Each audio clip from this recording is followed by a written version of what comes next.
everybody. Today I wanted to show you a little bit about the tail bags that I make.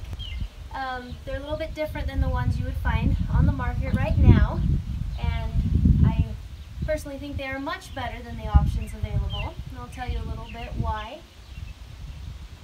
As you know, the current tail bags on the market are the ones that kind of look like just a sock, a glorified sock per se.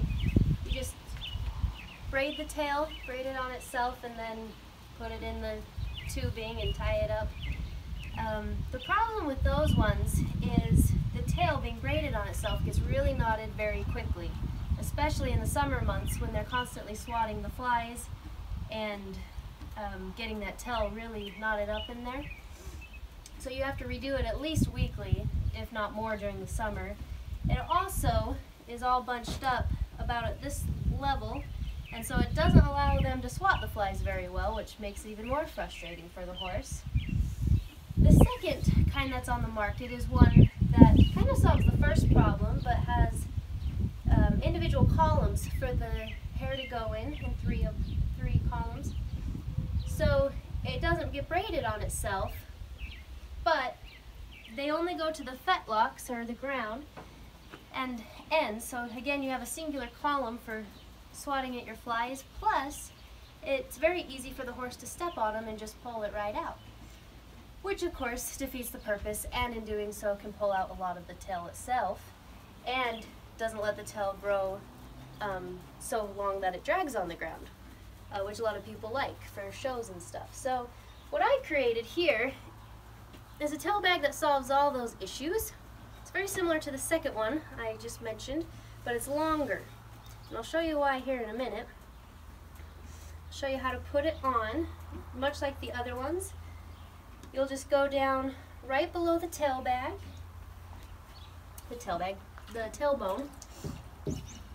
never above the tailbone or on the tailbone, because it will cut off the circulation. You want to tie it as tight as you can, otherwise it might slip out. Just a simple bow will do.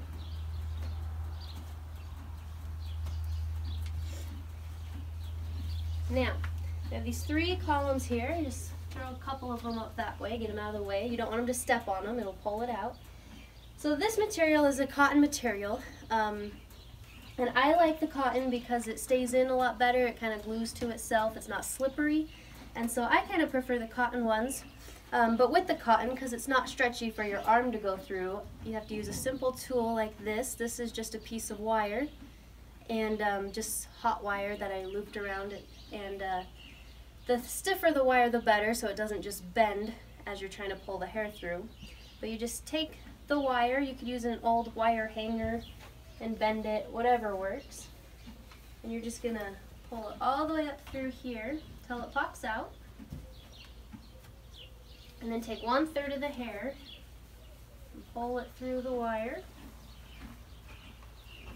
And then you're just gonna slowly pull it down through the column there.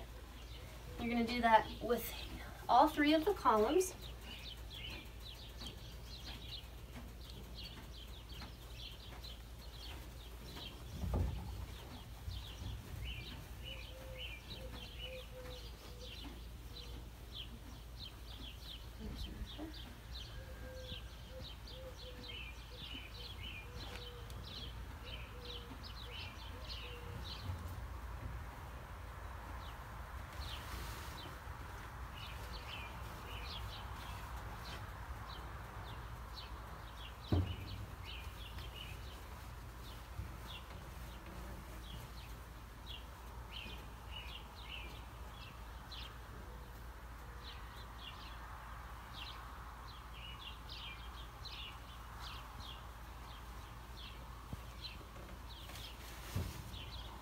There we go.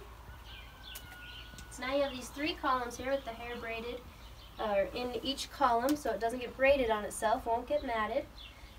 And then you just want to make sure that your first couple of braids are really tight so it doesn't slip down.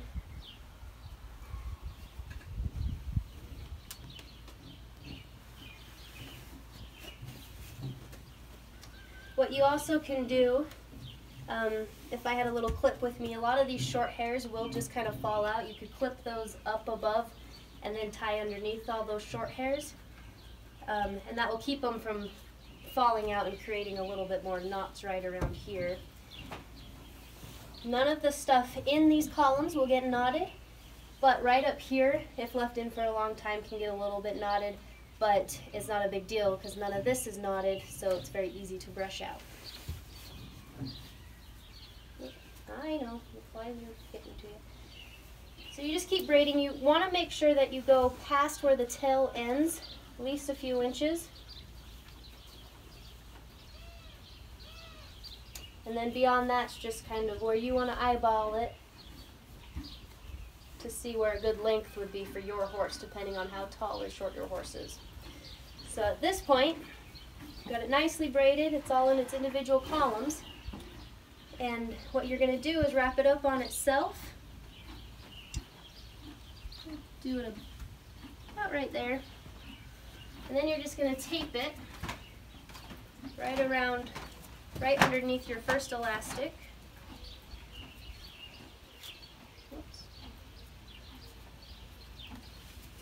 Keep it nice and tight. Again, these are meant to stay in for a very long time, so you want to make sure your elastic and your tape are all nice and tight. I've kept one of mine in up to a year before, and at that point the hair had grown out so much that it was getting close to the ground, so I had to redo it. But even then it only took 15 minutes or so to brush out, even after a full year of not touching it. These work very well. So now I have this beautiful tail bag with 3 separate columns here for squatting flies. So it covers a lot more surface area to squat the flies than the other ones do. And it hangs far above the ground, so it'll allow the tail to keep growing and growing without it being stepped on and pulled out. And that is how you get tails that will drag on the ground. Even if you're not looking for long, beautiful tails, you can always just use these to keep up on the maintenance. It helps keep the stickers, birds, those awful mud clots that you get during the winter months and the spring months from the mud. This prevents all of that, and it will stay in for a long time. I recommend you switch it out every 2 to 3 months, but I've left them in for a lot longer than that, so you're welcome to try that out as well. And it's just an easy, low maintenance way to keep beautiful tails on your horses.